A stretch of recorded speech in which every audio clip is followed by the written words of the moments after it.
I think you need the early stage, right? You need that time of like try weddings, try events, try live production, try documentary, try writing and shooting your own short films. Like you need to do all of those things to learn what you like and what you don't like. When I just see those little tiny connections and one thing led to another and before you know it, I'm like, dude, if I never decided just to go out and make a video that I was stoked about, I wouldn't be rappelling into this glacier in Iceland right now. You know, So like, cool, yeah, like yeah. it was just a cool progression to Right. see, you know, when you don't wait around for people Yeah. to give you the opportunity. Yeah. And he's like, what are you waiting Yeah. for? Like, just go do it.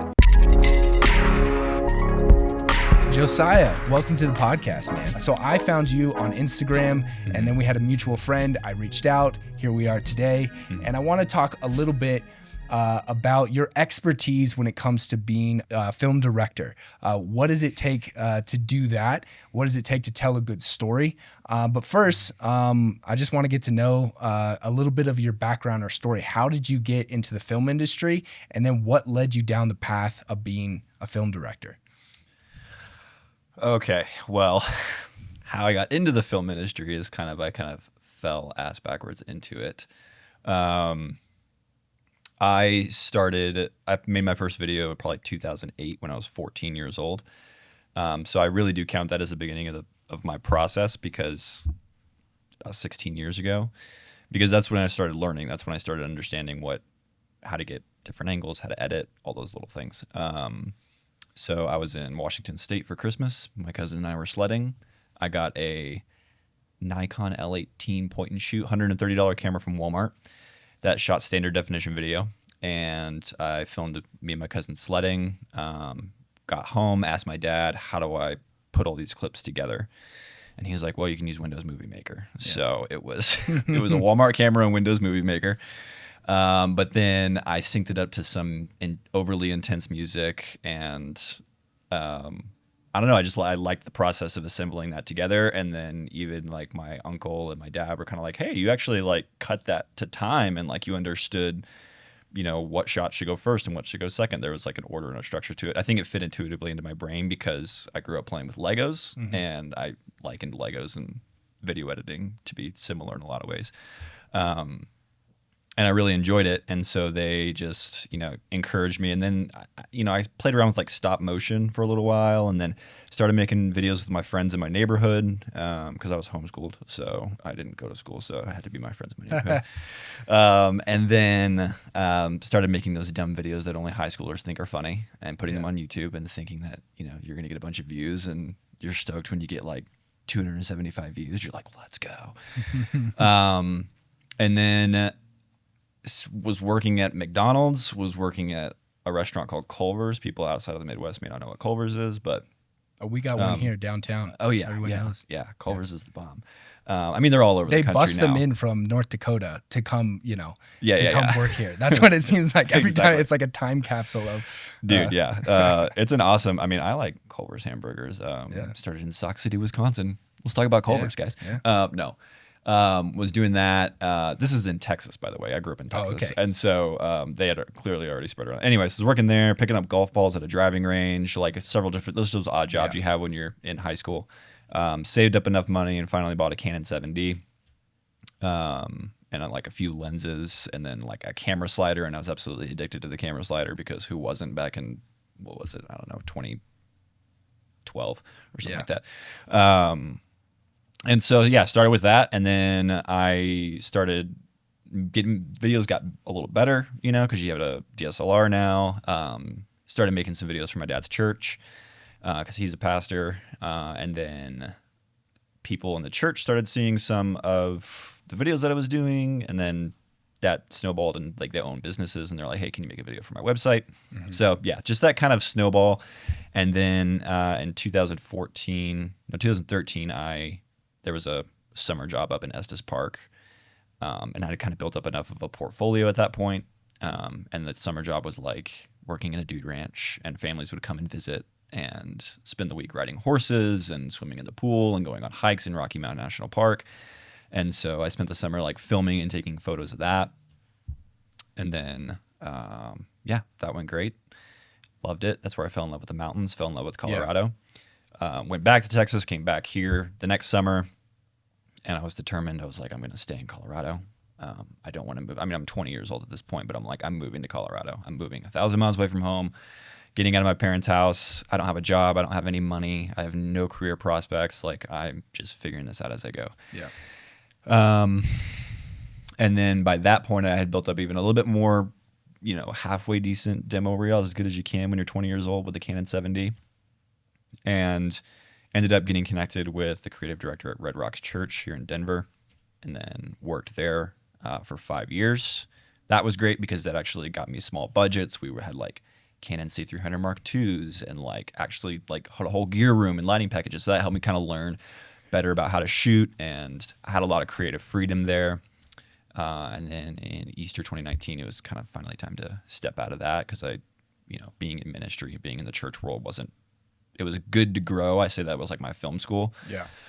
Read a lot of books there on storytelling, and kind of gave myself the college education. Read a lot of the books that film schools would make you read and stuff like that. Gotcha.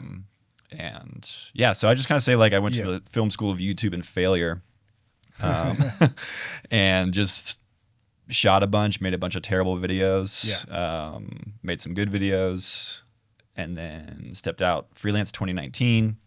Then COVID hit. We all know what happened then. Yeah. And then surprisingly, mid-pandemic, I got offered a job at an advertising agency in Boulder through some friends that I had contracted with. Mm-hmm. Worked there for a very short period of time because my wife and I were going through some personal adverse circumstances. I couldn't be fully dedicated to the fast pace of like an advertising agency. So kind of had to step out of that, but continued to contract with them for a number of years. And then, that's kind of brings us up to date now. Right, right. Yeah. When you first started, I'm sure you learned, composition, and exposure and understanding photography a bit. But what drew you to video over something like photo or graphic design?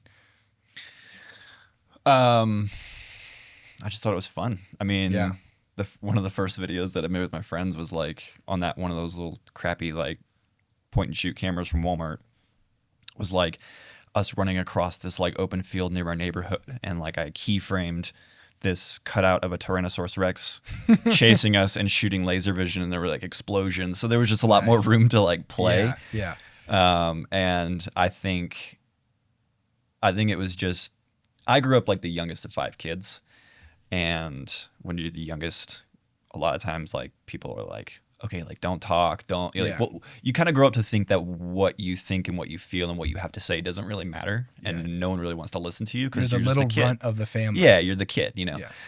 And And so this was kind of a way, I think maybe in my younger, immature brain, I was like, oh, like people are paying attention to this. People are watching. Yeah. Like I can get people to listen to me through this, which was true. I mean, people were watching the videos, and as stupid as they were, it was like, Well, seeing people's expression when they watch something. I mean, even now, like it's not why we do it, but there's a beautiful part of having people watch your film live or your videos live. So when you're young, you get that dopamine hit of like, wow, this is exciting. Like you made this, man. And if you don't have like anything else to really offer, maybe if it's like the charisma or the jockey aspect of it, it's like, hey, I can make videos though. I may not be on the basketball court, but I'll make some videos for you. And that's and also I think low key probably underlying motivation was it was like, hey, if I'm funny, this girl will like me, kind of thing. If I'm making funny videos on YouTube, which they were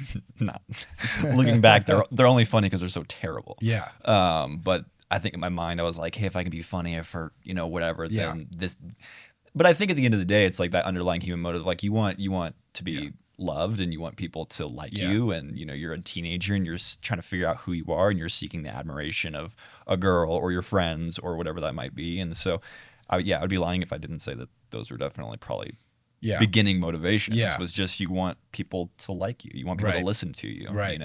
So when I look at somebody developing their career or just their, I guess, skill set as a filmmaker, I think it starts in stages, or it has different stages. Like you first begin to learn the camera, the technical aspect of it. Yep. And then you make those little funny VFX or keyframe videos with dinosaurs eating people. And then you grow out of that a bit and you start perhaps making money. A lot of people start in weddings, right? Or churches. And not that those are anything less, but that's usually where you go next. And then you make event videography. And then from there you go further and further. And then you end up at a place that I feel like is more of your skill set. That's like your voice, Josiah's voice. You know, this is what you're nurturing and creating. Yeah.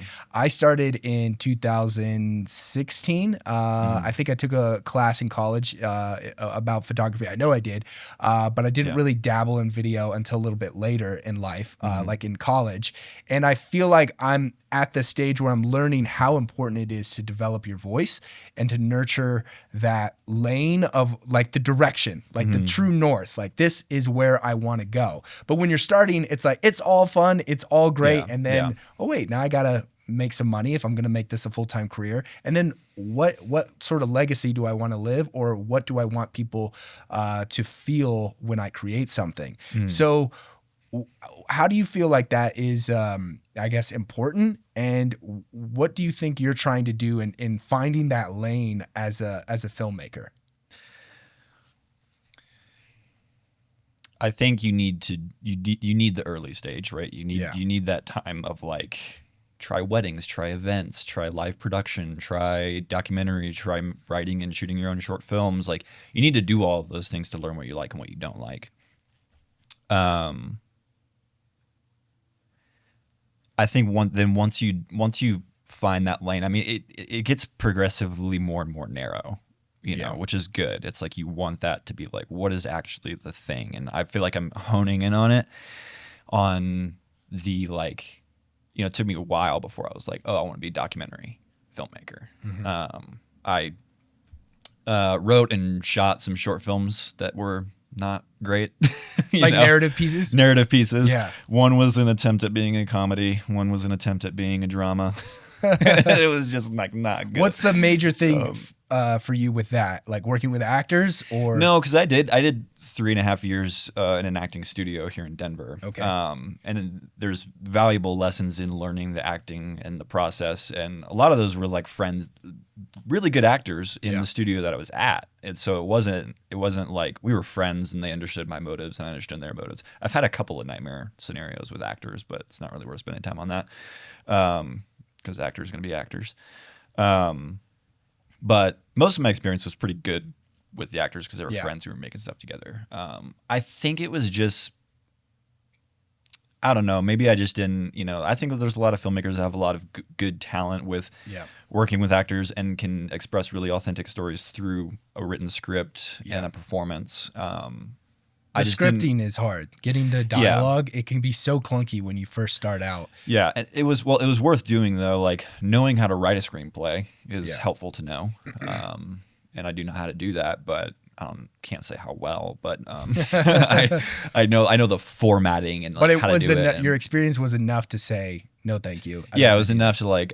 I think it was probably like I probably shot 4 or 5 narrative short films, and I was just kind of like, all right, like it just wasn't like it was fine. And there's something satisfying about the execution of it, but it just wasn't doing it for me. What really made me come alive was like when a moment would unfold in front of you on a camera and someone was genuinely, authentically emotional, or they were sharing something that they'd never shared before, and like just the rawness of documentary. I was like, this feels real. Because it is real in a lot of ways. I mean, everyone's kind of doing a little bit of a performance when a camera's out. You can't help but not.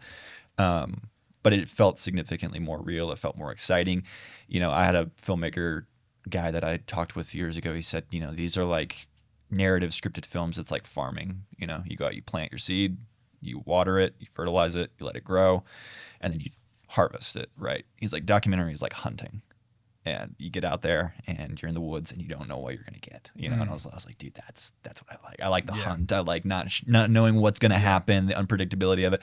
You know, you can have your plans walking into a documentary, but you ultimately don't know like what's going to happen. And so that was that piece of like, okay, I know I want to do documentary, but then it's like, what kind of documentaries do you want to do? And so kind of simultaneously adjacent to the growth of my filmmaking path and career was my love of the outdoors and climbing mountains here in Colorado and rock climbing and trail running and all these, outdoor activities. And I was like, well, this is what I'm doing in my spare time. This is what I do just, and this is an industry. This is something that, people do. And there's money here. Like you got to think about the actual practical applications of like, I do need to pay rent. But I was just like, got to a point after working at the agency, working on a ton of commercial stuff, editing commercials for, large brands and things like that and large companies. And I was just kind of like at a point where I was like, okay, either I'm going to like merge these two passions together or I'm going to not be a filmmaker anymore. I was researching what it would take.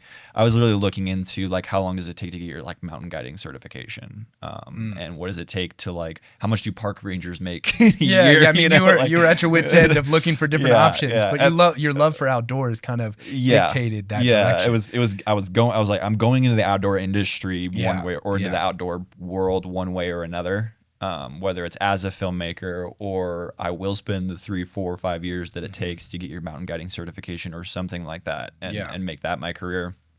Because I was just like, commercials to me, I mean, I like doing branded content because you can have a little bit more like it's a little different, but like really hardcore scripted commercials were just torture to me. What about the outdoors like is calling to you? Oh God. No wax eloquent here. Not a small question there. Well, maybe in light of a storyteller. For instance, I love the ocean. I love the terror and the fear that... you live in the wrong state, dude. Yeah, I know. I tell my wife that about every day in terms of the ocean. Like, I miss the ocean, but I love going to visit. So like I have my whole spiel, my soapbox of why the ocean and the waves sort of is calling. But for you, like the outdoors and mountains... Like, is there something poetic about the story aspect of it? Yeah. I mean, mountains have obvious. I mean, for me, it is mountains. I do love the desert as well. I do like the ocean. I just don't like crave going to the beach as like some people do. Like my wife's a big ocean person. I don't really, it's like I enjoy it when I'm there, but it's not like something I'm like I need to. But I crave the mountains. I need to get into the mountains. Part of that has to do with the challenge that you can put yourself in. I think it was. One, it was very formative. Like I climbed my first 14er in when I was 19, 2013. It was Long's Peak. And for people contextually who don't know what a 14er is, it's just a mountain that rises above 14,000 feet. Colorado has 58 of them. It's about 4,267 meters for people if someone in Canada is listening or Europe. Nerding out on our 14ers here. Yeah, but it's a tall mountain. It's a high mountain, considered at quote unquote extremely high elevation. So you can seriously start to get some some symptoms of elevation sickness, and it can really cause some issues for people maybe with health problems. But but for healthy people, it's challenging and fun. And I think it was very formative. I think it was the fact that I was stepping out of my parents' house.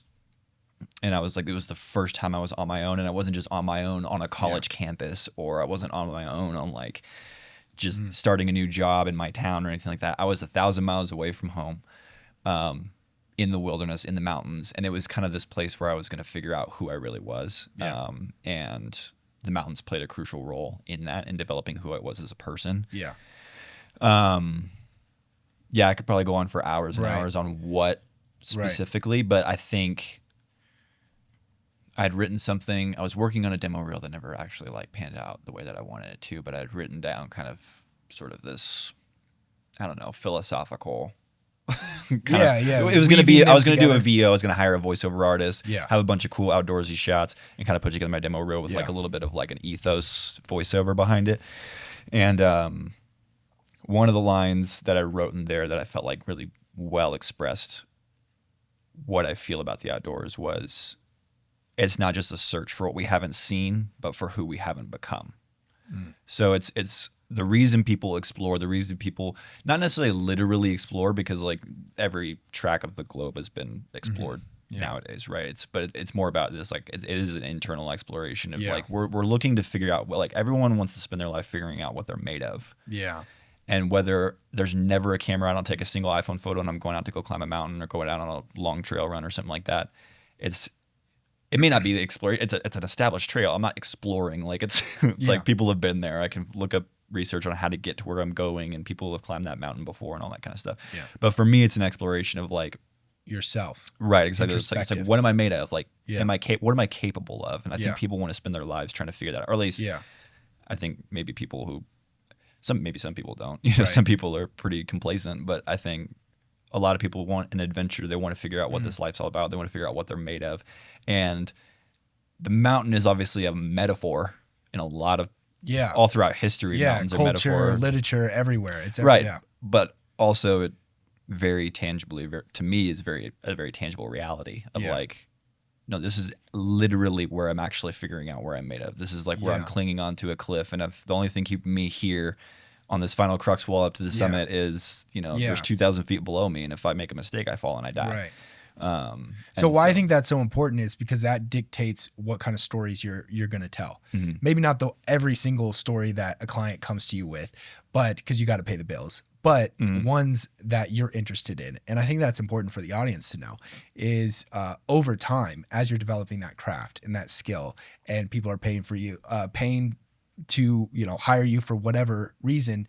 Now you're developing your voice, and you got to have those introspective sort of conversations with your consciousness, with your soul, and say, what do I want to make and why?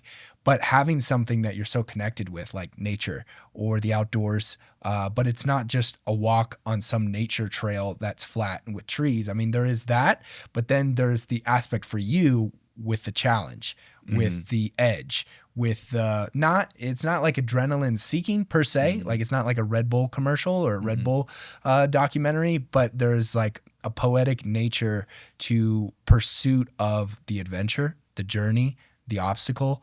And I feel like that I can see that with your work too, of how you weave that in, and just the voiceover example that you give. And I feel like that's important for like nurturing that lane. Do you feel like it's hard to get clients not to buy into that because it's beautiful, but to get clients to hire you for that? Like, how do you find work to do just that? I don't know. Your answer is probably as good as mine. It's the $1 million question, right? Everyone's asking for that. I think you have to, what I'm working towards, I think what everyone's probably working towards is you'd like to get to a point where you're not hired to create something that they've already seen. They're hiring you to create what you make, right? Like, I don't want to get hired and then point to another video and be like, can you make us something like this? Otherwise, just go hire them, right? Right, exactly. It's like, why don't you hire that guy? I want them to hire me to say, we want you to make what you make. Yeah. And that's a hard spot to get to because it takes a level of notoriety when, probably you and I are relatively like unknown, Yeah. It's like, like 2,400 whole followers on Instagram, but how many of those are bots? It's like, Yeah. So it's just like, I think everyone is striving for that. But I think, in a real practical way, you can show clients other projects that you've done or that other people have done that are what you want to do. And you can say like, we want to make something like this and explain why it's valuable. The value is not in showing their product. The value is not, the project that I'm working on right now, literally the documentary I just got back from shooting that I am in the trenches editing right now is sort of a dream project because the climber guy that we're making the documentary about is wearing their clothes and wearing their product, but like that's it. Other than that, they're just like go tell the story, make the film. And I'm like, okay, like this is great, and tons of creative freedom. So that's the exception, not the rule. Yeah, but So where do you find? So you started a video production company or documentary production company called Outland Film. Outland. Right? Yeah. Yeah. Am I saying? No, yeah. It's just Outland. Outland. Okay. Yeah. And you specialize in this like outdoor documentary space, like branded content, but it's documentary driven. Is that right? But like a lot of your work is going to come from like that organic nature. Like you're not sitting with a pitch deck. You could pitch things to clients, but they're all ready to pull the trigger. So you're having to nurture a lot of relationships, right? These are people or people that know of you Is that how you're getting most of your work? Yeah. I mean, this is a relatively like new endeavor for me, and there is actually kind of a fun story behind Outland, and there's a lot of like meaning behind that brand name as well. And I think I've probably talked a little bit about some of it already. But like I had mentioned in that a little bit of that quote of that VO that I wrote that may or may not ever find it into a future video, but that was part of like the Outland demo reel was like, this is not a search for what we haven't seen. It is. It's not just that though. It's a search for who we haven't been. So I think Outland is inherently human based. It's inherently like story driven because it's not just about the outdoors. It's about people in the context of the outdoors. Yeah. It's about what the wilderness, what the outdoors does to us. It shapes us and it changes us, and we have profound experiences there. And I think it removes the BS. When you're cold and hungry on the side of a mountain and you're not sure which way to go and you're maybe lost and a little scared, there's no room for ego. There's no room for, thinking highly of yourself. It's like I'm here to survive and not die. Yeah. Right. It boils life down to it's kind of a bare necessity. When I think about the kind of stories I want to tell, it's like those are like genuine. Those are real. Like when people have experiences in the wilderness, and it's like, dude, there's no facade or like vanity around it. It's just like, it's very, dude, I tried not to die. Like, it was this survival. But what I learned through that was how much I have to live for and how much beauty there is in life and what I really appreciate. So yeah, there's a lot of authentic stories that really come out of the outdoors. And so anyway, so that was kind of like the decision to like kind of be in that space and brand things in that way. But to get to like starting that, it was, I basically had made that decision maybe right around COVID, post-COVID, just because I think a lot of people took inventory of what they were doing around that time, which I think was a good thing. Yeah. That was one of the positives I think that came out of that was people were like, what am I doing? like what, like is this could all just like, I know what I should do. Crypto. That's yeah, you should do crypto. Everyone was investing, right? Right. Yeah. So I think a lot of people took inventory of what they were doing with their lives. What's valuable. Right. Like what do I really want to do here? And so I made that decision and I kind of toyed around with the brand names and landed on Outland because one, I thought it was pretty self-explanatory. I think when you hear the name, it's like, oh, I understand what you do. But then I could attach some deeper meaning to it. And I felt like it represented it. It was concise and simple. I kind of just made the decision. I was like, I can't sit around and wait for people to bring me opportunity. I'm going to go out and like make my own opportunity. So I started just taking my Canon R5 24-70 and a Rode video mic and a Peak Design tripod on like my 14er climbs, going out and climbing these 14,000 foot mountains in Colorado. And there's, like I said earlier, there's 58. I've worked my way through almost all of them. But I wanted to I was like, what if I just started like documenting my actual, because I'm only going to climb all of the 14ers once for the first time, at least. I'll go back. I mean, total, I haven't finished all of them, but total, including repeats, I've had over 70 summits. And so I was like, what if I just started like documenting these 14er climbs and like see how good of a little video I can make with just, my Canon R5, a tripod, hand holding it and throwing on some warp stabilizer in post, kind of thing, like very gritty. Yeah, exactly. Let's see like how good can I make a little video. And so I went out and I did some test runs. I did it a couple times. And it actually, funny enough, it kind of brought me back to that like high school version of me where like no producers, no clients, no like directors were lording over me or like telling me how to edit something or what was the messaging or what we needed to communicate or what are the key points or what's the ROI on this and blah, blah, blah. It was none of that. It was just like, dude, you're just out in the mountains making a video. And it was like, it kind of reignited a little bit of passion for me on the filmmaking side of things because I was so burnt out on filmmaking in general. And it kind of reminded me like, oh yeah, this is fun. Like you like doing this. Yeah. Like there's no rules here. So I started making, I probably made like, I don't know, probably like 8 to 12 of those 14er climbing videos. They're on YouTube. I just threw them on YouTube, threw them on my Instagram. And when I was climbing Culebra Peak in Southern Colorado, I made that video, threw it up on Instagram. And then I had been connected with the regional content director for Arc'teryx Colorado on Instagram. And he saw that video and just shot me a message and was like, "Hey, I got a job for you."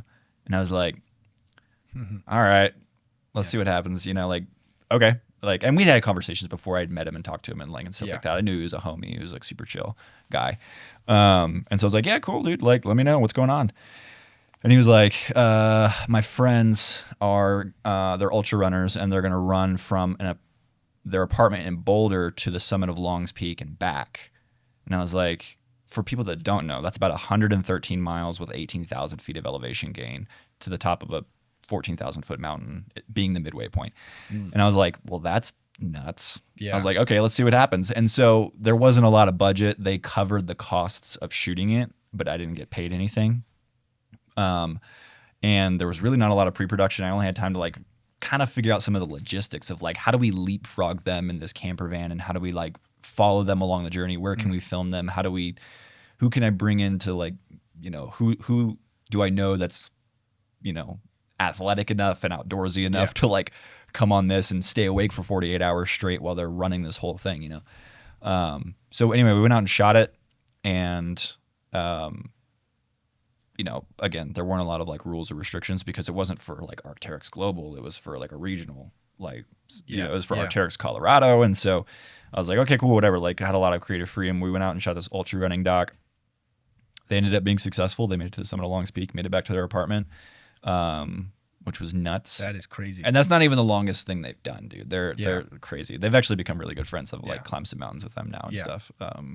And they're really cool. So that became its own project. You know, finished that, edited that. Then we ended up screening it at the Boulder Theater as a part of the Arc'teryx Winter Film Tour.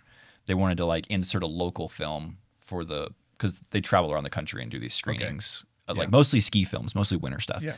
And I was like, okay. And so but they wanted like a local Boulder film to screen at the Boulder event specifically. And I was like, cool. So they took it, they put it in the Arc'teryx Winter Film Tour. It was like a packed house, about 1,000 people in the room. Super well received. I think part of that was because it was a local film and people in Boulder get hyped on local Boulder things, you know, local Boulder athletes doing something local in their community. And so, but also it was, you know, not to it's not bad mouthing the other films or anything like that, but a lot of ski films are just kind of like ski highlight reels. Yeah. Okay. You know what I mean? It's just there's like not much of a story. There's not really a story to it. It's just like, hey, we're going to this, like, we're going to do this run. And then they get up to the top of the mountain and it's like 4 minutes of them just skiing and doing that, which I was like, looks sweet. Looks great. I mean, cool shots. There were some incredibly, like, in terms of production quality, way higher quality than mine. Like they clearly had way more money. They had way more crew. But the heart and soul isn't there. But yeah, it was just kind of like, wow, that was cool. Yeah. Kind of thing. Yeah. And then I had a lot of people come to me after that film screening and being like, that was that, dude, actually like, they were like, whoa, like that actually like affected me. Like I was getting emotional. Like there was, and I was like, okay, cool. Like I'm onto something here. Like there's more to be done in the outdoor industry than just showing the crazy things that people do, because we didn't just show the crazy thing that they did. I wanted to dive into the psychology of why are you doing this? And there's a lot of interesting psychology behind ultra running and the kind of people that do it. How long was it? The final film? Yeah. They told me it needed to be 8 minutes for the screening, but I gave them a 9-minute film, and they didn't say anything. Hey, that's okay. I wanted more time. And again, that's another thing that I think where the film suffered was it had to fit a timestamp for the evening that it was screening at. So anyway, I mean that really encouraged me because I was like, when I saw it juxtaposed against these other films, I was like, these are incredible films. Don't get me wrong, but I was like, there wasn't any stakes to their story. There wasn't any, I don't know. There wasn't a lot of like depth to it. And so that was cool because it was like, okay, we basically made this for like nothing. Right. And that was like the cornerstone of the type of videos that you were about to create in the future. Yeah. It was like, okay, like there's definitely areas where I want to up production quality, where I want to up the storytelling capability. Like there was so many flaws. I mean, I could rip that film to shreds probably more than anybody else could, but it served as like a great template. But funny enough, like we were at the screen, we screened the film, and then there were some intermissions, and we were out in the lobby in the Boulder Theater, and this guy comes up to me and he's like, hey, my name's Francesco, you know, I don't even remember what he said, honestly. Like it was a busy, crowded lobby. People were grabbing drinks and talking and hanging out. It was loud. And I was like, okay, yeah, cool dude, you know, like nice to meet you. And then he walked away, and then we went on with the night. A few months later, I get an email from him, and he's like, hey, I met you at the screening at the Boulder Theater. Yeah. I'm working on some stuff in the outdoor space. I'd love to talk with you more. And I was like, okay, cool. Let's do it. Let's grab coffee. So we grabbed coffee in Boulder, and he proceeded to tell me about his idea for sort of almost like an athlete agency where, like, you know, he serves as like a production company or an agency for athletes that want to become sponsored athletes. Like they want to become professional outdoor athletes, whether they're rock climbers, whether they're ice climbers, whether they're skiers, or you know, whatever it may be. But they want that to make that their career. And so he is really good at connecting people. And so he serves as kind of the middleman and like says like, okay, hey, here's an athlete, here's a brand. Let's bring you guys together because you guys could work well together. And he needed the film. He needed filmmakers. And I was like, I'm a filmmaker. So he tells me about this guy who's already working with, who's actually already a sponsored athlete, by the way. He's a pro climber named Jeff Mercier. He's a French ice climber. And he's been chatting with him about working on a project, been trying to get in contact with his brand, Rab Equipment. They're based out of the UK. Repping them today. Funny enough, dude, I live like 2 miles from their North American offices in Louisville, so that's kind of random. Random. But I get all this connection. I ended up talking with the team in the UK. So so we start talking with them about possibly making a film. They get really excited about the idea of doing a film about Jeff. And Francesco's telling me all this stuff at this coffee meeting, and I'm like, cool, man, sounds ambitious. Like, you're gonna get a brand like with zero examples of work. Like, we don't have any like thing to show them, and like no previous relationship with them, like cold open, and we're gonna get them to dump, you know, however many 5 figures on this project to like create this documentary. And he's like, Francesco's just almost obnoxiously optimistic, you know, like no, but he's really good at what he does. Sometimes you need those people, dude. He's a really good networker. He's really he knows how to see opportunity and he knows how to go for it. And so he's a really cool dude. Also, he's the most delightfully Italian human being you've ever met in your life. Okay. Like, he's just even Jeff, the French ice climber. As you're explaining it, he's just that. What do you mean? But even Jeff, the French ice climber, who we had talked with about to make the film about, he was like, Francesco's the most stereotypical Italian human being I've ever met in my life. So I was like, yeah, that's awesome. No, he's awesome. He's like, I mean, everything you love about Italy. And so anyway, so I was like, cool, dude, sounds ambitious. Like, let me know when you have the money. And he went to work and started bringing on brands, and people started saying yes, and we started getting a lot of yeses, a bunch of nos from different brands, but a lot of yeses. Ended up talking with the UK team. They did want to see a pitch deck, so I did put together a pitch deck for them and where I think the story needs to go. And after talking with Jeff, the athlete, and, you know, determining what I thought was going to be the direction of the story, had to put together something that illustrated and something tangible I could give to them and be like, here's what I'm going to do as a director. They loved it, signed off on it, and then 3rd week of October, I'm flying to France. We're going to Chamonix. Right? Rab. And I'm flying to France. We're shot for a week in the Alps, then took a flight from Geneva to Reykjavik, spent 12 days in Iceland, and we shot this awesome, epic ice climbing film. And now I'm in the trenches editing it in post-production, and kind of terrified about getting it done in time because we plan on screening it at the Uray Ice Climbing Festival in January. And so it was, so how long is the finished piece supposed to be? Between 15 and 20 minutes. I think it's going to land around 20 minutes. Closer to 20. Anyway, that's a very long story to go back to being like, I just decided I was going to go out and shoot me climbing a 14er. You know, the connection of that. Like when I take the breadcrumbs all the way back, and I'm like, I didn't wait around. Like, I just went out and started and the video that I posted that got the first connection of the 14er video was like, it was like the 7th or 8th video that I made. But I was just enjoying doing it. I was just like, I'm making these videos out in the mountains and no one's telling me what to do. And I'm having fun with it. I'm picking whatever music I want. I'm messing around in the edit. Like, it was a good time.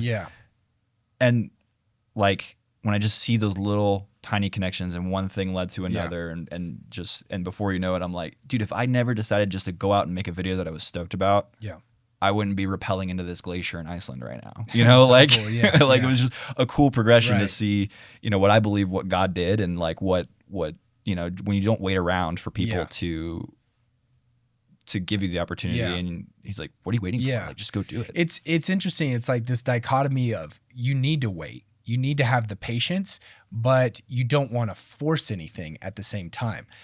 So like the patience to not just reach out to a bunch of people and just like that cold outreach of like, hey, I need a job now. And then you're, you know, working for a dentist or you're doing brands, you know, commercials for things you don't want to do because you need something now. But instead you decide to do what you love doing. And at the same time, you're in that waiting phase in parentheticals, but you're putting work out there. Like you're just seeing what may hit, what doesn't, but it doesn't really matter for you because you're just like creating stuff. And then that created opportunity for you. I feel like for me, that's like a huge lesson is either I'm trying to force something, you know, I'm trying to make something happen because like this is the plan, this is the vision, this is the goal. And then it's just, it loses the humanness of it, the relationship of it. But I think while you're waiting, putting work out there that you're interested in, that you want to do, will like surely get you down the path of what you're the best at, like what you're actually good at and what you actually do. That's really like the documentary aspect of it. Like it seems like a dream job of going to Iceland, filming a guy, you know, as you're rappelling down this glacier, you know, like that is so cool. Bear Grylls way. Glacier. Yeah, that guy, I love him. I would say, I mean, it's like I was fortunate in the aspect that I'd already had a pretty well set up network in getting work because being a Swiss Army knife filmmaker, like the things that I know that I'm like good at, like I know I'm a good editor. I know I'm a pretty decent director and like I can like, I don't consider myself even a DP. I kind of, I'm like, I can shoot and, you know, I know how to utilize natural light and make, you know, I know how to light a scene, like, you know, and all that kind of stuff. Like I know what I need to know to light a good interview and do all this kind of stuff. But I know so many friends that are so much more talented DPs than me. And I'm totally comfortable handing that position over to other people so I can focus on the story and focus on what's happening in the story. And editing is something where I have a harder time letting go of that because I'm a little bit more controlling on editing because I have a lot of thoughts on it. Especially like a documentary, you're shaping the story. Right, so much of the story is shaped in the edit, and it's having sensitivity to know what's happening in the moment on set when it's happening and being like, hey, this is happening right now. Like we need to pay attention. Like cover this, go over here at this angle. Like you have to. There's like a sensitivity to like reading, knowing what you're going in to get and seeing how things are developing and shaping. And then having like an anticipatory, you know, mindset of like, hey, I bet get over there, get that, you know, like there's that's what's fun about it. That's the hunting part of it. It's like you see it happening, and you're like, oh shit, like go, you know. Well, what is your with that? What is your preparation when it comes to directing? Like, do you have? I was going to say I was fortunate in being able to kind of pursue some of these passionate things because I was sustained by having a great network of people that gave me a lot of editing work. Like I get hired as an editor a lot for commercial work. You know, I'm sitting over here like working on a Home Depot commercial, and then I'm, you know, like working on this like cool like outdoor thing. You know, so it's like this like I had a good foundation of like fairly consistent work that allowed me that platform to take those risks and jump off of.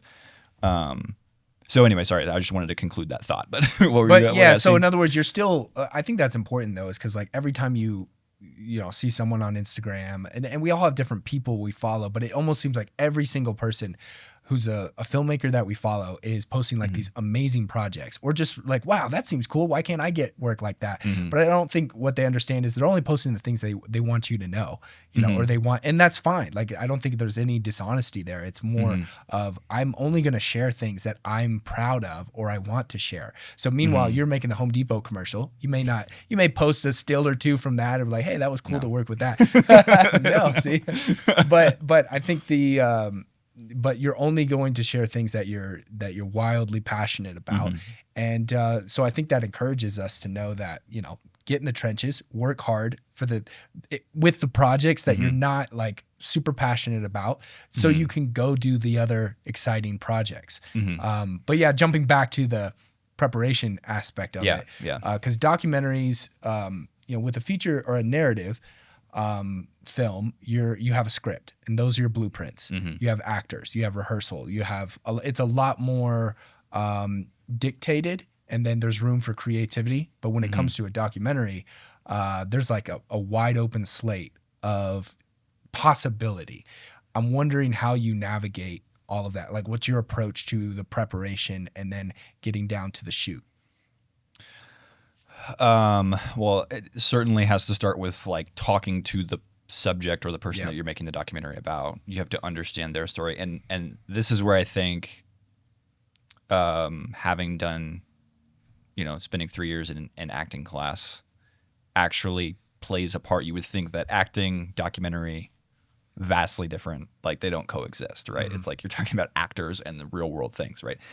But the process of memorizing scripts, delivering a performance, having to inhabit a character and understanding their motives, that plays a huge role in documentary, because as the director, when you're coming to someone and you're hearing their story, I have to be able to empathize and understand their experience. I have to find something that I can understand in my own experience of like, okay, I haven't gone through what you've gone through, but what have I gone through that's similar to that? And what do those emotions feel like? And how do I illustrate this story? So I think acting doing the acting classes has helped me kind of sink into that, like understanding someone else's experience, and then how do I tell that through the film.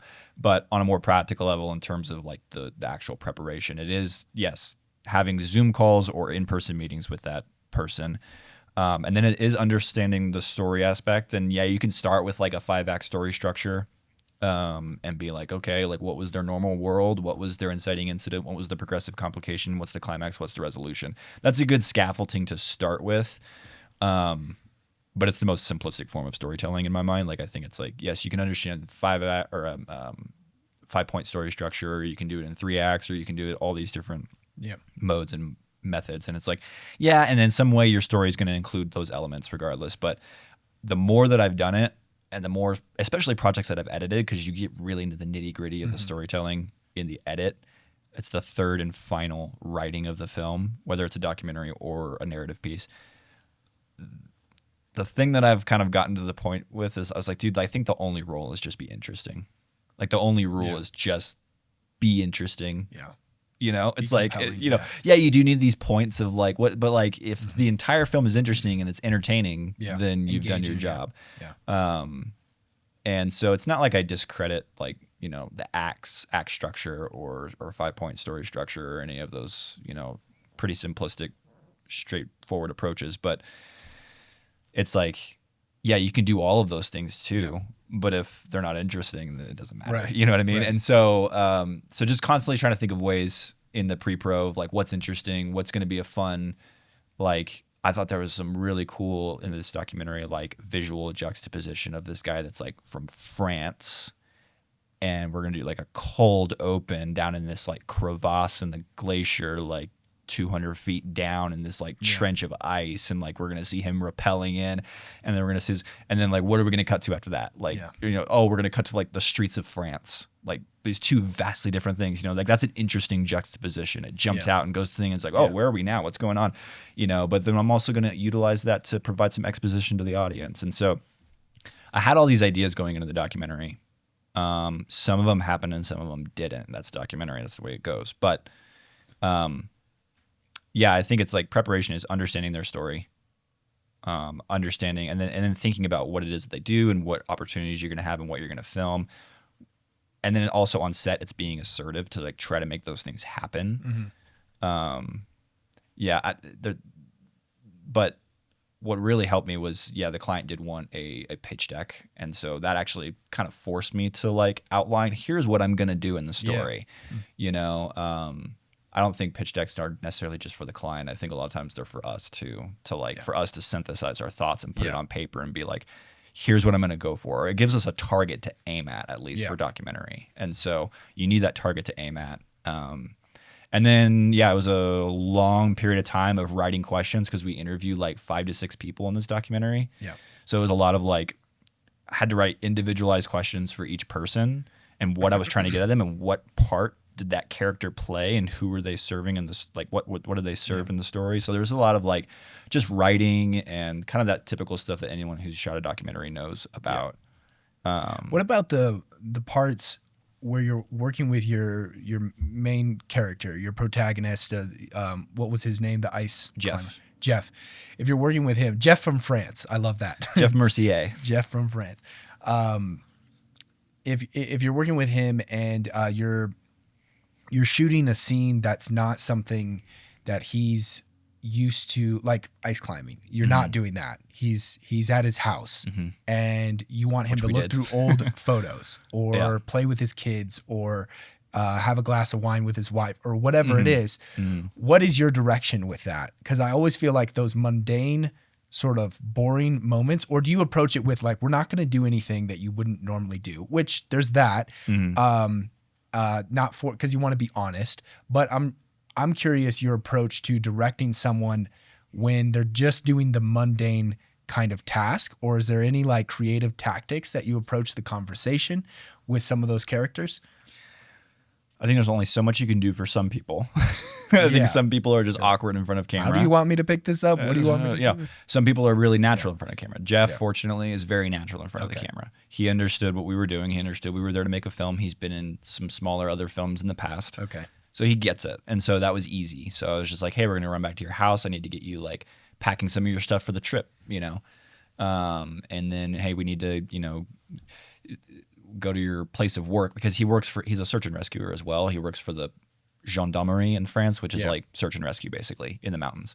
And so they have like a basically like the fire station, like where when a call comes in, they're all living there at the same time and they go get in the helicopter and fly and go rescue someone. So it's like super cool. But anyway, we had to like go there and get him like assembling and organizing all of his climbing gear, all of his ice screws and his axes and his, you know, all of his gear.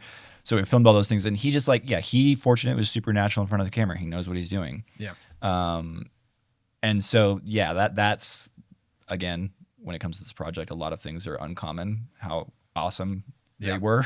So I have to like remember that and be like, okay, not everything's going to be as awesome as that film. But I think with, you know, for me, it's not about directing anybody to do anything necessarily. I may prompt, right? You know, I'd be like, hey, you know, what if we did this? You know, not directing, prompting. Yeah, we're prompting, you know, things to happen. Or, you do need to be like assertive and like, you know, sometimes in a documentary, you're not directing anything. It's not turning on a camera and just filming things happening because that's boring. It's like, no, we're here to tell a story. We have a limited amount of time and we need to get what we need to get. And so, you are prompting and you're guiding and you're nudging things in the right direction. But I think what goes farther than anything else is being able to like make people comfortable with you and have a one-on-one. Like that's why when it came to the interviews for this, you know, they were talking about like, hey, we're going to shoot the interviews, you know, the day after we land in Reykjavik. And I was like, wait a second. I don't know what kind of rapport I'm going to have built with Jeff at that point. I was like, let's wait until we're a little ways into the trip till I feel like I have a good connection with Jeff where he knows me as a person and I know him as a person. Yeah. And I can sit down in that interview with him and I can connect with him and I can ask him honest questions and he feels comfortable enough with me to respond in a way. Good. So it was like, there was so much like, but I mean, after a few days on the glacier with him, it's like you got to know each other pretty well, you know, like it was really fun. But walking in for the first time and being like, meeting him at his workplace and then going to his house the same day and filming, there was just like some like a little bit of walls up, a little well, not walls up. Like he's a pretty open guy. Like he's super nice, super kind. He's ready person. To film, but at the same time, you just don't know each other. Yeah. You're until just like, you're on the side of a cliff. That's when you get to know each other. Until he's double checking your belay to make sure that you don't kill yourself. He's like, "What are you doing there?" You know, like he's like, "No, you have it wrong. You would have died." Like you're like, "Oh, sorry." You know, no. But now you're ready to shoot these. Exactly. Yeah. No, but. Yeah, it was, you know, I think it is like a skill to develop, especially as a documentary person, is how quickly can you make someone comfortable with you? Yeah. I think I'm pretty good at that. Yeah. Like, I don't think it takes people a lot of time because I don't really like do a lot of like, I don't know. I just don't feel I'm kind of like, let's just cut to the chase. Like get past the BS. Like I'm a pretty conversational person, and so people could feel like they can. So I feel like that's a skill that I have, but I know that when I get on set and I'm there interacting with people, how to be like, hey, I'm just a person, you're just a person, we're shooting a film, that's what we're doing. There's going to be some awkward aspects of this. Yeah, it'll be okay. I'll make you look good, don't worry. So I think it's just being able to make people comfortable is a huge part of like making those moments. That's a very long answer to that question, but no, that's good.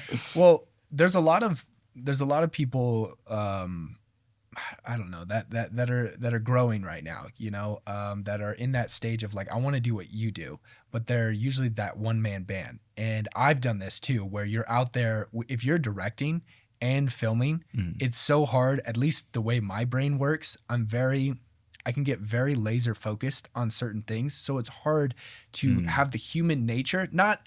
I can be polite and kind, but it's hard to think about the interesting stuff. Whereas you're always thinking about, if you're thinking about the shot. So if you're composing the frame and you're thinking about the lighting, you're thinking about what looks good. And then you have to put on the hat of like, okay, now let's dive deep into this human conversation about ice climbing and what you do and have that. That's really hard to do. So by having a crew, what was your size crew that you had when you went? Not big. Not big, but you had somebody filming though, right? You had a DP? We were both DPing. Yeah. Oh, okay. Yeah, okay. we were both shooting. So maybe then help us navigate that. Like how do you kind of split the brain in two where you're thinking about the shots, but you're also attending to the conversation and really trying to warm up the character that's in front of the screen or in camera? I mean, one of the benefits of this was that ice climbing is actually fairly slow. Like this is not. Did you find that out when you were on the side of the glacier? No, I mean like I found when my legs were falling asleep dangling from a harness, 200 feet off the bottom of a mullen. But no, but like I don't have any legs anymore. I know it's like no, but it's okay. You didn't need them. It is. I mean, Jeff's a fast climber. Don't get me wrong. I mean, he can climb faster than I can ascend a fixed rope on a Jumar. But like, well, that's pretty fast. Yeah, I mean, he climbs quick. But it also depends on the ice and all that kind of stuff. There are a lot of variables, which we'll get into in the documentary. Yeah. But yeah, I mean, it is a fairly slow thing. I mean, like you're out, walk out on the glacier, and we're looking for these things called mullins, which are these like it's a vertical shaft that goes down to a glacier. Some may be 60 feet deep. Some may be 200 feet deep, 250, 300 feet deep. They're basically it's just a straight shaft down into the glacier and no way out but up. And so we're out there looking, and then we rappel down into these, and Jeff climbs out and we film it. So it's like kind of spooky rappelling down in. But we're out there, you're walking around and you're looking for these things, and they get to the edge of one and they throw a rock down in, and it's like, and they're like, not deep enough, and they go, we keep moving, go to the next one. Then we get there, we find one we like, and then we have to set this anchor and screw the screws into the glacier ice, and then set up, and then they kind of do some scouting, and then we're kind of setting camera gear down. It was like a little bit more like chill than you would think. It wasn't this, and then when the process of the actual climbing is not this like speed event, right? It's like climbing is very methodical and thought oriented, and it's very like, I think it's like closer to yoga than it is like any kind of action sport, right? But so you had a camera. I had a camera, and my buddy had a camera, and so.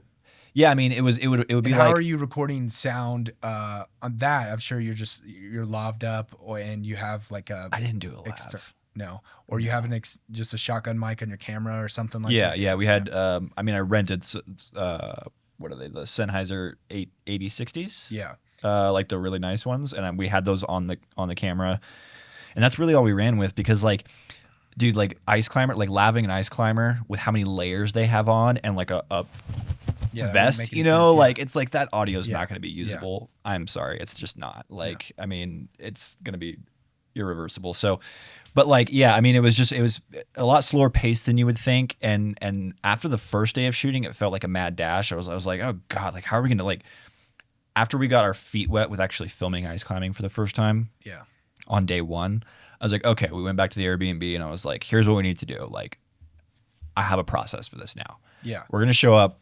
You guys are going to pick where you want to climb first, and then we're going to determine where we want to rappel into and what kind of angle we want. Do we want to be on the side of him? Do we want to be above him? Do we want to be like at the bottom shooting up? Yeah. Like where, and then we're going to determine that plan. And then I told the athletes, I was like, we're here to make a film. You guys need to like help us out on that. I mean, they knew that. They knew that they were there to help us. Like everyone understood the mission, which was great. Yeah. And so, but they were like, yeah, like, let us know. Like we're here to help. I was like, cool. So it was just like, the first day I was kind of like, felt like I was playing catch up. The second day I was like, okay, now that I know how this goes, here's how this is going to go. Yeah. And it was great to have Nate there, who was my additional DP. I mean, I was directing and DP, and he was a cinematographer, and we were all we would throw each other ideas, but he did a great job. I could rely on him. Like if something was happening, there'd be a moment like Jeff would finish a climb and something happened in that climb. I'd be like, Nate, in the wild interview, like boom, we'd run over to Jeff and be like, hey Jeff, tell me about what just happened, and I could sit there and talk with Jeff, and Nate's over here getting a quick in the wild interview of like just impromptu thing. So I don't know if there's anything valuable to take out of that, but it was just like, how many days did you shoot the ice climbing? Actual days of climbing, I think it was 8 or 9 days. Oh wow. Yeah. So after, like what was evolving over those, like after day 2, what did you feel like, well, we need 3 through 8 here. This is more of what we need.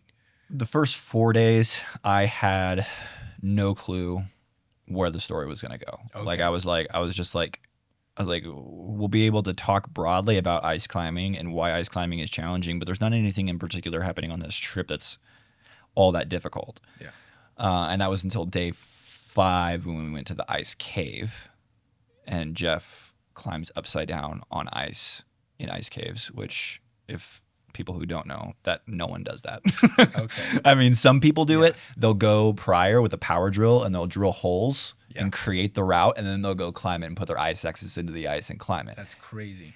But Jeff wanted to do it on lead, which means like no predetermined route. Yeah. So he's literally upside down, hacking his own holes into ice caves. Yeah. I'm not going to really go any much further than that because that's part of the film. But like the fact that he wanted to attempt doing that was like gnarly. And so you had to hang upside down yourself, of course. No, I didn't because fortunately, Put me up there, Jeff. we had to rappel way down to the glaciers and down into crevasses and stuff. But the ice cave is manageable. It's like, I mean, I'll stay comfortably down here while you're upside down. Which is still not very comfortable because ice caves collapse all the time. And so you're sitting in there, you're like, what was that? Like, like just hear things cracking. Well, and what's crazy is that a month prior, an ice cave collapsed in Iceland that killed an American tourist. And so like I'm sitting in there with that in the back of my mind too. There's I'm like, the stakes right there. Yeah, exactly. So there is some like life and death stakes there with like, you don't know when this is going to collapse, but I didn't feel like that was a realistic enough conflict to hang the story on. More so it was about how insanely difficult that climb was. Yeah. And when the climb was over, I remember feeling like I'm sitting there behind the camera filming this and like I'm welling up with tears. Not because I won't even say whether he was successful on the climb or not. It wasn't about that. It was about how insanely difficult it was. And when you see someone hanging upside down and like hacking away at something for over an hour, like you realize how strong he has to be just to hang upside down for that long period. Like you go hang upside down for an hour, like, and he's not only doing that, but he's maneuvering and trying to get to this place and trying to do this route. And it was just such a grind and so difficult and so hard. Yeah. And to witness someone just subject themselves to that and not give up, not quit, like it's inspiring and it made me emotional. And I remember sitting there and I ran up the hill above the glacier, after we were kind of like done filming what had happened. And like, I remember just taking note of my own emotions and being like, what are you feeling right now? What's going on? Because like this feeling has to get into the film. Yeah. Like I have to translate this somehow. So that was, then I was like, after that, I was like, cool. I think we have something that I can hang the story on. Like we have that. And so after that, it was just kind of like, what are the peripheral stuff do we want to film? How do we want to capture this? Like what do we need to get details? Do we need to get like some Foley sound design of ice hitting, axis hitting ice, kind of stuff. So But that's important because I feel like people could walk away from a project like that without that element to the story and feel like we got pretty shots, we got the Foley sound, we got some great B-roll, we got him talking with his family, talking with his colleagues, whatever, and let's call it a day. You know, Yeah. why do you feel like that's so important to find the essence of the story and how people are missing that? I think there are a lot of I actually just wrapped up a documentary. We're actually literally just waiting on the final mix from the sound designer. And it was super epic, like one of the coolest places I've ever been, and it's an interesting doc. Don't get me wrong. I mean, there's a lot of interesting elements to it. I can even show you after we're done with the podcast. But like, it's only about 11 and a half minutes long. We shot it up in the Arctic in Svalbard on a sailboat. Fun story, really cool, but nothing happens. Yeah. Like, it's kind of just a perspective piece. And I feel like that's a ton of documentary work nowadays, is this like, we're going to go out and we're going to interview someone and they're going to give their thoughts on something. We're going to film some really beautiful cinematic B-roll. It's going to be a good edit, good cinematography, good delivery from the thing, like good sound design, good color, all that stuff, but nothing happens in the story. Yeah. You know, like, I'm not talking about this project. I'm just saying, like, generally, like, that's the kind of the scape of like short docs nowadays. Is like, I'm like, where's the conflict in the story? Where's the character that wants something and what's stopping them from getting it? You know what I mean? I feel like that's missing. And yeah, when you're doing branded stuff, you're going to have to do a lot of those kind of stories. Cause like a brand just wants you to make a doc about this person and they're going to pay you money to do it. Yeah. And it's like, okay, like, I'll do that. We can make something beautiful. We can make something interesting. But at the core element of story is conflict.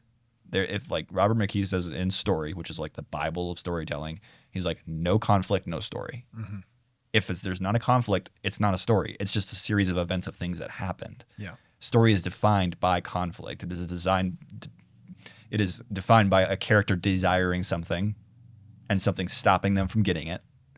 And it's like, it's so simple. Like, we're like, everyone's like, yeah, no, I get it. Like, conflict. And it's like, well, where is it in the film? Yeah. Like, where is the conflict? And like, this is what gets me. So this is where I mentioned that I might rant, but I say it out of frustration for me too, because I've made so many projects that don't have a sufficient conflict or really tell a story, because I've either been paid to do it, or you just kind of find yourself making this film and you're like, like, it was cool, it was interesting, incredible experience, but like it didn't have that like punch to it. Yeah. And that 100% of the time is typically like a lack of conflict. Do you feel like you can't manufacture it, right? And like you said, not in a documentary. I mean, Yeah. you can. How much research are you going to do to find what the conflict is? Yeah, that's important, because you said you're working on a project that maybe has some conflict in it, like the sailboat in the Arctic, but it's just a perspective piece, as you mentioned. Yeah, I kind of had to we had to find a little bit of conflict. Yeah. And it's not more about the character wanting something and him overcoming a challenge to get it. It was more about kind of the state of tourism and who's going to the Arctic and like just But some you're of those saying things. it's not in the like, hierarchy of interest. It's not as interest of some guy hanging upside down in a ice cave, right? Right. Compared to the piece the one with the Yeah. sailboat is. Well, I mean, it's like, I mean, this is yet to be determined because I've only I only have 7 minutes of the film edited. Yeah. So it's like roughly edited. You're still finding it. Yeah. So but I now I'm in a place where I kind of know where the story's going and I know what I'm aiming for in the edit and I know what footage I have to work with to make that happen. And so, I don't know if it's going to be good or not. This could fall flat on its face and suck. Yeah.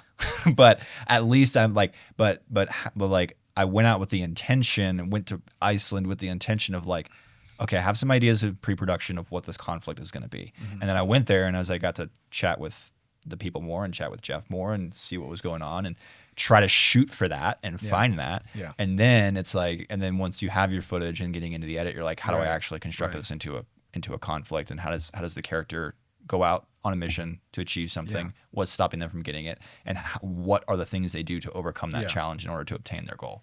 And so I don't know if this film is going to like be good yet because it's we're not putting you on the award-winning film pedestal yet, but I think when you said that moment, because I asked that question of like, okay, 8 days of shooting in ice caves and ice, that's what I'm looking for. The Mullins, and like, yeah, it's like you have plenty enough shots, but you're looking for the story. And I think that's important. I think people are missing that. Is like, we're going to go to Iceland. We're going to go to some really cool place to shoot with some really cool guy. And they haven't like had a conversation with themselves about, okay, well, where's the story? I'll put some music and some sound effects, some B-roll, having talking head, and they'll talk about what they do. And I think I've never heard of it as a perspective piece, but that's exactly like, I got a new perspective on ice climbers. Wow, that's what you do. Cool. Wow, that's really cool. It's interesting, but I think there is perhaps a hierarchy of there's interesting and then there's finding yourself with Jeff. And I think that's what you're trying to do is. Yeah. That goes back to like the acting class thing of having learned how to play a character, whether my performances were good or not, I don't know, but like it's for other people to determine, not me. But like, but the exercise of seeing a character, putting yourself in their shoes and understanding what they're going through, what they're feeling, and then trying to communicate that in the project, that's part of it. But yeah, it's like I'm kind of sad that my first time going to Iceland, doing this like epic trip, like I'm kind of sort of disinterested in the scenery. Like Iceland has been like, their tourism has like gone off the rails, dude. Like everyone's gone to Iceland because, dude, it's a direct flight from Denver. Like you can go to DIA, get on a plane, be in Reykjavik in 7 hours. Yeah. Like it's super easy to get to. And it's very accessible. There's a lot of like really cool things right off the ring road that you can just get to. And it was so especially back in like the 2010s. Like I saw a ton of my friends that were like out there, like shooting incredible photos and videos and all this kind of stuff. I was like, wow, that place is so beautiful. And the first time I go, I'm like, don't care. What story are we shooting? What's going on? What's happening in front of the camera? We're going to go into a hole in the glacier. I'm going to film a guy climbing. Like, like forget the scenery. It's not about the mountains, you know? So a little bummed about that, but also at the same time, it was like, no, like we're not here to go to Skogafoss. We're not here to like go to the black sand beaches, even though we shot those as just like environmental stuff that we just to set up the location. But like, it wasn't 0% about that. Yeah. It was just about like, what is this person doing here? What are they trying to get here? And what challenges are they going to encounter while they're here? You know?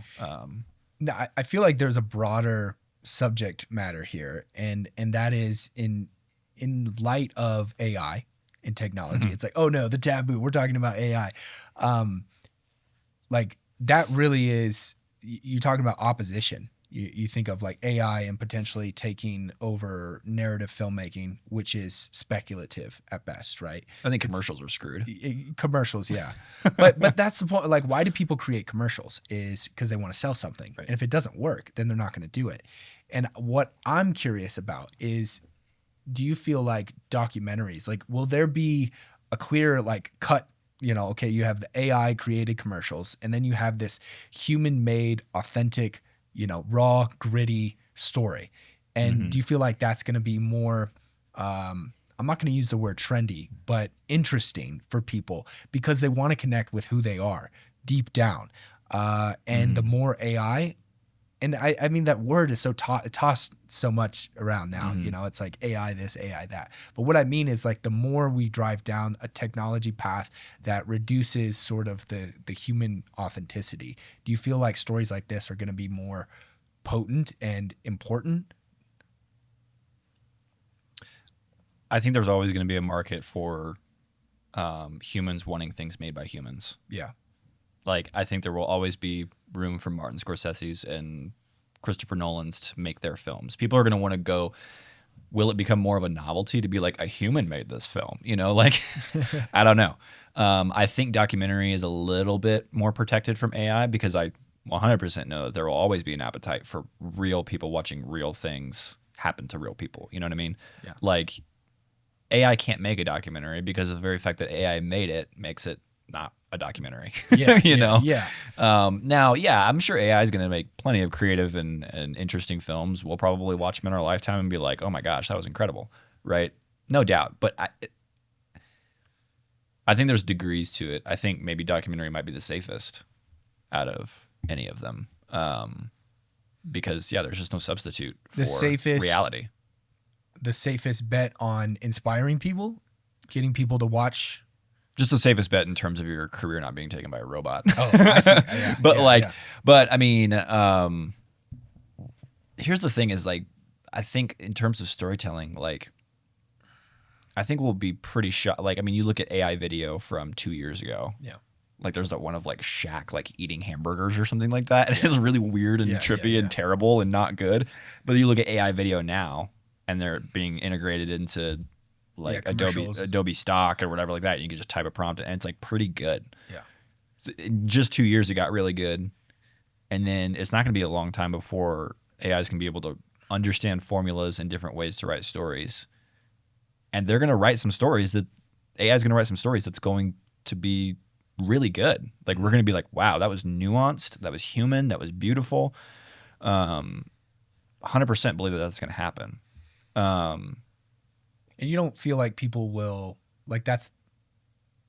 Yeah, I mean, I think there will be. I think there will be somewhat of a rejection of it, though. Yeah. I think people will just kind of be like, but it's not real. And I think it's a little bit more weighty than the rejection of the argument between like film versus digital. Like, people who don't know anything about filmmaking could care less. They just like, if it's shot on a digital or film. But I think now you're in the waters of, I guess if you never knew that you walked into a theater and you watched some movie, you just want to feel something. You want to be moved, and you don't care if it's written by AI or not. But I think the further we get in the timeline, it's like you'll start picking up on those nuances of this. A human didn't write. I don't know. I mean, we don't have the glass ball. We don't know how the symbiotic relationship of AI and the human species kind of intertwine. I really don't know. But I guess the point I'm trying to make is, you already mentioned it as, hey, your job. You have a better bet on your job not being taken from AI if you're telling a real story.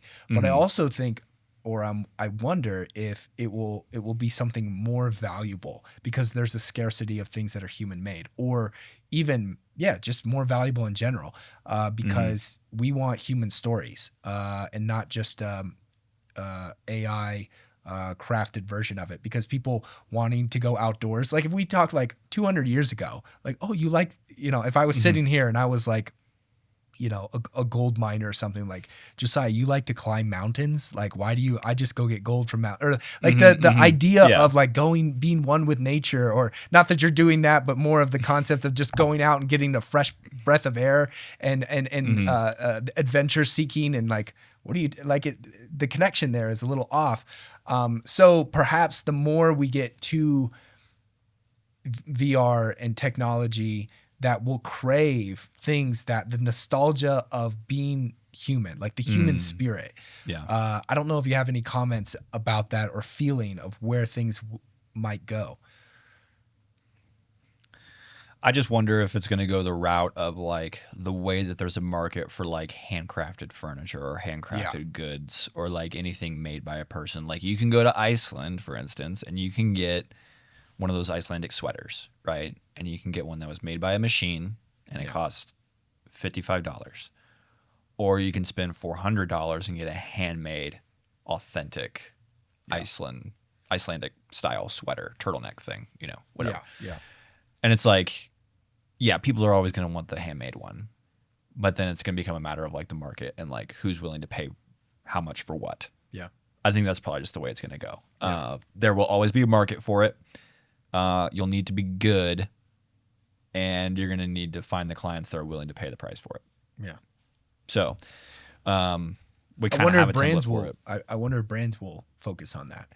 I think brands that are driven by human connection will have to. I think if brands want to sell to human beings, then they'll need to appeal to human beings, which requires, utilizing human beings. But yeah, like the stories you're telling now, like these documentaries, like obviously we have the technology, so we're putting technology down, but on the good side of it, like because of the technology and the democratization of having a camera in your hands, being able to go to Iceland without this huge crew and doing it at a lower cost allows us to tell more of these stories. But I think 20 years ago, the way of selling to people wasn't this way, as the door-to-door salesman was a thing in the 50s. And then it progressively is like, stop trying to sell me something. I want to make the decision myself. I feel like that's what a lot of consumers are talking about. And so a film is not, it's not as obtrusively like buy my jacket, buy this brand. It's subconsciously getting intertwined with your ethos. So I feel like that is going to be more and more a thing because people don't want to be sold something. They want to make the decision themselves. Right. And a film is just saying it's getting connected with a story. And then And I think nowadays the name of the game, especially in like branded doc work, is you don't even like mention the product. Like, we didn't have to mention the product once in this entire thing. He's just wearing it, and because the value of the film is that like, here's a person that wears our clothes, and here's what they do, and here's what they value, and here's what they believe. And then like-minded people who value and believe and want to achieve the same things as Jeff, there is a synonymous correlation or a subliminal correlation of like, okay, like this is what Rab Equipment believes. You know, this is what they feel. This is what they value. And that's what I value. And so I want to get on board with the brand that values what I value. Right. Yeah. So that's the end goal. And it's definitely playing the long game, and like props to Rab for being willing to jump into that, because it's like, it's not this like make a commercial. Yeah. You're not going to get that. You're going to get return. Data analytics and you're going to see an ROI of X amount, blah, blah, blah. It doesn't work that way, but it is a long game of like, we're going to start making films. We're going to start communicating what matters to us through the athletes that we sponsor. Yeah. And we're just going to let their stories be told, and we're going to let those stories come to the surface. And then for the people that value the same things that we value, here's a very nice jacket. You know, like, so, I mean, at the end of the day, we are trying to sell something, right? Like, I mean, there's nothing wrong with being a part of the capitalistic system and being a part of, you know, helping people make money, like, and run a business and pay people. And they have employees that they pay that go home and buy groceries for their family and for their kids. Like, there's nothing wrong with that. Like, making money is not inherently bad or anything. I think when it becomes the most paramount thing and like, you know, storytelling suffers and gets diluted by greed, yes, that's a problem. But like, no, I'm more than happy to help a company make money. Oh yeah. It's like, like I want you guys to be successful. I want to be just like I want to make money and pay my rent and buy groceries and buy my golden retriever toys. Right. Like I want the same thing for you guys, because you know, so there's nothing wrong with that, but it's like there is a little bit of a weirdness thing that happens when it's like I don't know, sometimes it gets grimy, you know, with like certain corporate. But I think if you start, if a brand leads with that of, okay, if you're the consumer, you don't want to be coerced into buying something. Like unless you're completely desperate. Yeah, you don't want to be persuaded like that. But if you attach a story with it, it doesn't feel that way. But you're also not manipulating people. This is how humans interact. We tell stories to navigate through this thing we call reality. That's it. And so it's finally catching up, I guess you could say. It's like gone are the days of the mailers or the flyers or the giant billboards. And people still do that stuff. And it could have a return on it. But the types of brands that really want to attach themselves with I think longevity. Like there's nothing greater if you have a client or a consumer be loyal to your brand. If you just got a flyer like, hey, we need to get our house painted, there's no loyalty there. It's just like, we need to get this done. But when it's like a jacket or a clothing, apparel, fashion, or anything, any product at all, if you attach yourself to like an ideal or a value system, then the loyalty breeds longevity. And then you have them for a lifetime, basically. Yeah. And that's what you're doing. On the business front. Like if you have the whole board of that company sitting together like, hey, I'm glad you're a great storyteller, but why are we actually paying money for this? Because it's cool? No, because there actually is a return, but long term. Yeah.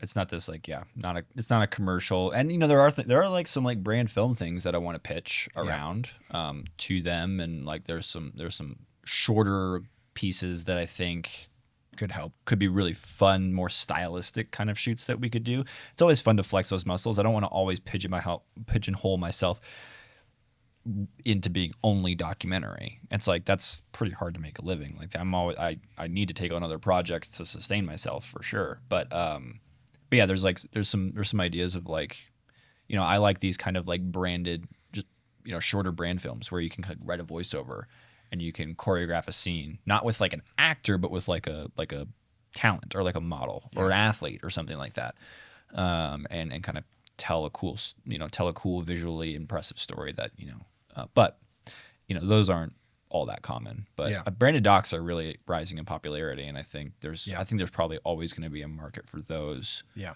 Regardless of AI's progression. Yeah. Well, Josiah, it's been good, man. Yeah. I can't wait to see the documentary that you make if we're able to see it. I'll show you a little teaser after we're done recording. Okay, sweet. No one else will see it. You got a lot of great work that I know the audience could check out, and I'm sure we'll put that in the show notes of your channels and then your company as well. But thanks for taking the time to be here. I feel like it was very informative and anecdotal too, like to get a really cool stories into the glimpse of what it means to be a documentary filmmaker and helping brands with that. So thanks for being here. Absolutely.